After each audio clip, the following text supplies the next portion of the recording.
Bonjour et bienvenue sur le plateau de Topcom.fr, la plateforme de la communication et de ceux qui la font.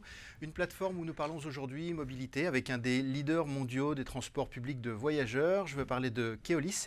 Keolis qui depuis quelques semaines arbore une nouvelle identité, une nouvelle signature qui traduisent un changement un peu plus profond. Et pour en parler, Thomas Barbelet, directeur exécutif marque et communication du groupe Keolis, et Liliane Richard, directrice identité corporate de l'agence Sagaise et Partners, sont avec nous sur ce plateau. Bonjour à tous les deux. Bonjour. Merci d'avoir accepté notre invitation. Alors Keolis, c'est une marque que tout le monde utilise, ou que beaucoup de gens utilisent en tout cas, sans forcément savoir de quoi il s'agit. Alors est-ce que vous pourriez un petit peu nous rebrosser le portrait, on va dire, de cette marque en quelques chiffres, quelques éléments? Effectivement, c'est une marque qui est beaucoup utilisée. Nous transportons 3 milliards de passagers par an. Donc un certain nombre de Français. Nous sommes naturellement présents en France, beaucoup en dehors de Paris. Dans un certain nombre de villes, à Rennes, à Lyon, à Marseille, à Bordeaux, etc. Et notre métier, en fait, est effectivement de proposer des services de mobilité du quotidien. Donc nous sommes un opérateur de tous les transports de la mobilité du quotidien. Et nous sommes présents en France, comme je viens de le dire, et également dans 16 pays à l'international, en Angleterre, en Europe, aux États-Unis, en Australie, en Inde, en Asie. Ça fait beaucoup de monde, ça, non? Ça fait beaucoup de monde. C'est 60 000 collaborateurs au quotidien pour transporter ces 3 milliards de passagers par an. Et aujourd'hui, Keolis est un acteur majeur dans l'automatisation des modes de transport, particulièrement dans le métro, les tramways et plus récemment les véhicules autonomes justement que nous exploitons à travers un partenariat avec Navia, un constructeur français. On a pu les tester à Lyon mais également à la Défense en ce moment et on lance des expérimentations à Las Vegas aux États-Unis, à Londres, à Melbourne également en Australie. D'accord. Alors, vous évoluez sur un marché, on va dire que la société globale, elle a été complètement bouleversée, révolutionnée par le digital, le marché sur lequel vous évoluez aussi. Justement, comment a-t-il évolué ces dernières années? Vers quoi on va? Vers quoi est-on aujourd'hui? En fait, on est vraiment à l'aune de la troisième révolution de la mobilité. La première révolution de la mobilité, ça a été l'émergence du chemin de fer, voilà, du rail.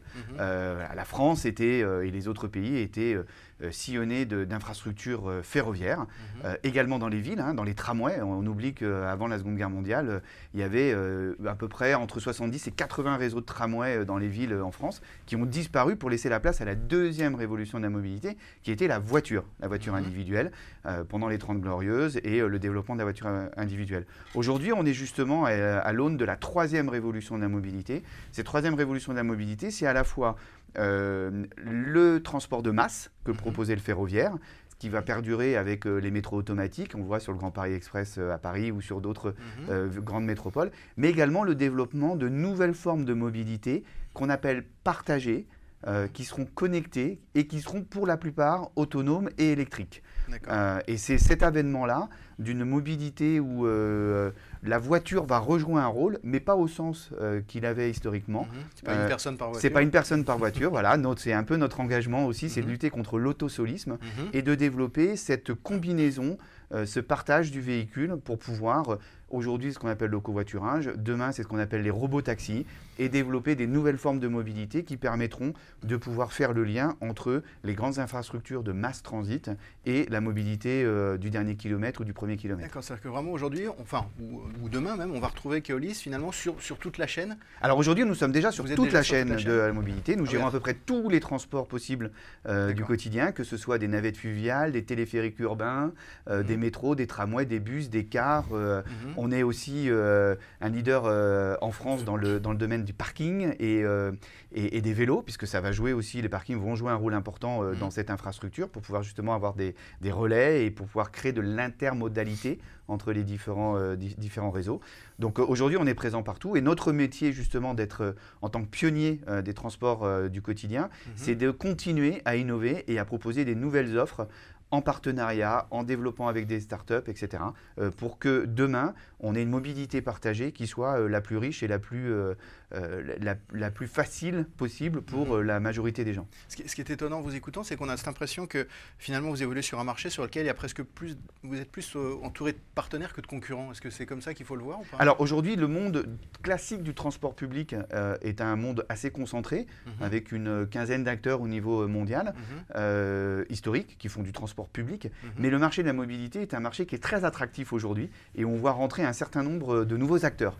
Alors naturellement, avec le digital, on pense aux GAFA, qui, par le fait de l'attractivité de la donnée, puisque les transports dans la ville de demain est l'activité qui génère le plus de données, d'aller d'un point A à un point B, savoir quand est-ce qu'on s'arrête, la vitesse, etc. Tous ces éléments de données intéressent beaucoup les acteurs de la ville de demain pour pouvoir rendre la ville plus agréable. Et donc les GAFA, naturellement, sont intéressés. Mais on voit aussi de nouveaux acteurs. Alors il y a effectivement le monde des startups qui créent des nouveaux services. On voit des nouveaux modes, que ce soit les scooters électriques, les vélos en libre service, etc. Mais on voit aussi des nouveaux acteurs importants, forts de la mobilité, qui sont les constructeurs automobiles et qui, face à une évolution de leur marché automobile qui, malgré... toutes les études le démontrent, va se réduire dans les années à venir au niveau mondial, se disent qu'ils doivent passer d'une logique de produit à une logique de service et donc développent des solutions de mobilité plus servicielles. Et là-dessus, aujourd'hui, on voit arriver des nouveaux acteurs et des nouveaux positionnements autour des services de la mobilité. Donc effectivement, nous, aujourd'hui, chez Keolis, on a une philosophie, et c'est un peu ça qu'on a voulu dire là dernièrement en changeant d'identité et de plateforme de marque, c'est justement de pouvoir dire la mobilité de demain, elle sera co-construite, elle sera co-développée, et elle sera faite en partenariat avec un tissu d'acteurs qui veulent apporter des solutions de mobilité qui soient le plus plaisant sur un territoire. D'accord. Eh bien, j'ai lu quelque part que vous disiez aussi que Keolis devait être maintenant ou était une marque militante. Oui, tout à fait. En fait, historiquement, Keolis est une marque qui a été créée au début du XXe siècle, entre 1902 et 1911. On a du mal à situer exactement la date. Mais en même temps, ça a été une marque qui était une marque blanche. Une marque en fait qui était au service des autorités organisatrices du transport, au service des villes, et qui fournissait son expertise et son savoir-faire. C'est comme ça que la marque Keolis a été créée en 2001 et elle s'est poursuivie et a connu un développement très très fort, puisque depuis 15 ans, la société a multiplié par 5 son chiffre d'affaires, s'est développée en dehors de France alors qu'elle était uniquement française. Et puis avec cette évolution du marché, justement, ces nouveaux acteurs qui sont venus également porter leur voix dans le discours sur la mobilité, Keolis s'est engagé à devenir un acteur plus engagé, plus militant justement sur ses convictions et sur sa vision de la mobilité de demain. D'accord. Alors, on le disait, c'est pour ça qu'on se voit aujourd'hui. Donc la marque a fait peau neuve, on va dire, changement d'identité. Ce que je vous propose, c'est qu'on va regarder, et c'est très court, un tout petit film où on va voir l'évolution de ce logo et on en parle juste après, évidemment, avec vous.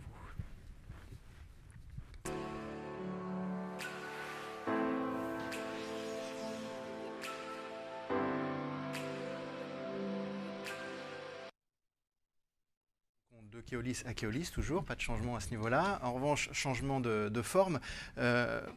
Avant même de nous expliquer ce changement, comment justement, quand on est une agence comme vous, on prend un petit peu et on s'approprie un peu toute cette problématique que vient de nous décrire Thomas Barbelé? Alors c'est vrai qu'il y a une chose qui est essentielle à avoir en tête, c'est que l'identité d'une entreprise, avant d'être l'identité visuelle, c'est sa personnalité. Donc c'est tout le travail qu'on fait en amont, ensemble, qu'on a fait en l'occurrence avec Thomas, sur l'appropriation par nous et nos équipes de cette plateforme de marque. Donc on a fait tout un travail en collectif, en intelligence collective et en collaboratif pour s'approprier cette plateforme, pour comprendre aussi dans les parties prenantes de Keolis la vision des uns et des autres, et pour pouvoir se l'approprier et la traduire. Ensuite, c'est vraiment la dernière étape pour nous en agence, de la traduire dans l'identité visuelle et donc ce qu'on appelle communément le logo.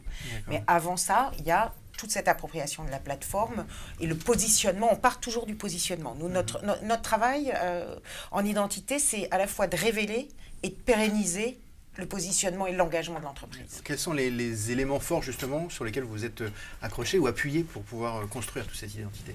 Alors, écoutez, il y a le premier point, bien sûr, qui est de la marque blanche à la marque militante. Ça veut dire un peu sortir de l'ombre. Quand on parle en design, tout à coup, c'est sortir de l'ombre. Quand on regarde l'ancien logo, c'est un logo qui est très dans des codes quasi administratifs, en tout cas très institutionnels, que ce soit dans les typos, que ce soit dans les couleurs, que ce soit dans les formes. Voilà, c'est une entité, c'est visuellement une entité sage, discrète, à la bride. Tout à coup, on devient marque militante. Ça veut dire qu'il faut sortir du bois. Donc tout à coup, il faut annoncer la couleur du leadership, de l'innovation, et puis de ce qu'on promet, puisqu'il y avait une dimension expérience client, de ce qu'on vient promettre sur l'ouverture et cette mobilité, cette fluidité, cette circulation, cette ouverture. Donc c'est comme ça qu'on va briefer et qu'on a travaillé, nous, avec les designers de l'agence, pour arriver au logo que vous venez de voir, où il y a un travail d'abord sur les couleurs, 2 couleurs associées qui permettent d'associer à la fois l'ancrage dans le territoire, l'ancrage technologique dans le territoire avec le gris dit gris taupe, c'est pas un gris métal, c'est un gris taupe parce qu'on est ancré dans un territoire, et puis un bleu lagon qui va signifier l'expertise, qui va signifier l'innovation et ce que j'appelle un peu la sortie du bois. Ce sont des couleurs là vraiment, enfin ce que vous dites là, c'est qu'il y a des vraies études qui sont faites qui montrent qu'une couleur évoque vraiment ça. Bien sûr, il existe toute une sémiologie des couleurs. Elle existe. Après, on n'est pas dans une science exacte, donc il y a une part d'interprétation, et puis après la manière dont on la travaille. Ce même bleu lagon, selon que je le mets dans une typo comme elle est là, qui est à la fois puissante, mais quand même ronde et quand même fluide, qui évoque cette circulation, ou que je la mets dans une typo complètement anguleuse, ça va quand même lui donner une orientation différente. Il n'y a pas de vérité absolue dans le sens des couleurs, mais il y a un sens sémiologique derrière les couleurs. D'accord. Ce qui marque aussi dans ce logo, c'est qu'il y a le K qui ressort, qui est mis en valeur d'une manière assez particulière. Alors expliquez un petit peu. Absolument. Pour nous, le K, ça a été un élément très fort. Le K, c'est une lettre très forte, graphiquement et visuellement, qui existe dans un certain nombre de langues, mais qui n'est pas la plus employée, donc tant mieux. Et on a voulu en tirer parti. Et on aime bien dire à l'agence que le cas de Keolis, c'est l'oméga de la mobilité. Vous voyez, non, c'est une lettre. Moi, j'avais une vision plus sportive de la chose. C'est ça. Mais voilà, ça aurait pu. Et donc, en fait, on a extrait ce cas pour en faire en même temps un signe qui ensuite va pouvoir vivre, parce que c'est bien beau de refaire une identité visuelle, mais après, il faut la déployer, il faut la faire vivre, il faut qu'elle existe concrètement. Et de pouvoir extraire de ce nom un signe avec ce cas va nous permettre, de manière très pragmatique, de la faire vivre sur les différents supports de la mobilité. Et donc, on a créé ce signe qu'on appelle le caron. Ensemble, puisqu'on l'a mis dans un carré qui n'est pas carré, qui est un carré à angle rond, arrondi. Voilà. Donc c'est notre caron et qui permet de créer un signe. Je vais lever un tout petit peu, comme ça on verra un petit peu. D'accord. Voilà. C'est de l'importance de la valeur des signes. Et donc ça veut dire que ce signe-là a vocation aussi à vivre tout seul, sans Exactement. Ouais, tout à fait. Et c'est ça qui était intéressant, parce qu'on aurait pu... se dire, on aurait pu changer de nom à un moment donné, se dire si on veut vraiment être différent, jouer dans un concert d'acteurs différents et être dans un environnement plus international, est-ce que ce nom était approprié? Et en fait, les tests qu'on avons réalisés, les focus group, ont vraiment montré que Keolis était signifiant, d'abord auprès de nos cibles qui nous connaissaient, et était un nom qui était également facilement exportable. Il est déjà depuis plus d'une quinzaine d'années, mais il marchait bien. Donc l'idée, c'était de se dire comment est-ce qu'on continue à garder cette signification autour de Keolis. Petite anecdote, Keolis, c'est la contraction de Khéops, la pyramide, qui est la solidité, la rigueur, de Éole, le vent, avec la fluidité, et de Olis, polis, la cité. Et donc ça correspondait bien à notre philosophie, et c'est vrai que j'en tiens tout à fait gratitude aux fondateurs de Keolis qui ont créé cette marque, parce que cette identité. Maintenant, il fallait lui donner un autre sens. Et c'est vrai que le travail qui a été fait avec Saghez est très intéressant, parce qu'on a travaillé en amont sur une posture et sur une plateforme de marque qui redéfinissait notre vision, notre mission, notre métier et notre ambition sur nos marchés, précisément, et avec un travail sémiologique pour pouvoir ancrer réellement cette posture dans des actes et derrière dans une démarche, qui s'engage, qui engage toute l'entreprise et qui a engagé les 60 000 collaborateurs maintenant depuis un mois dans une nouvelle dynamique de communication.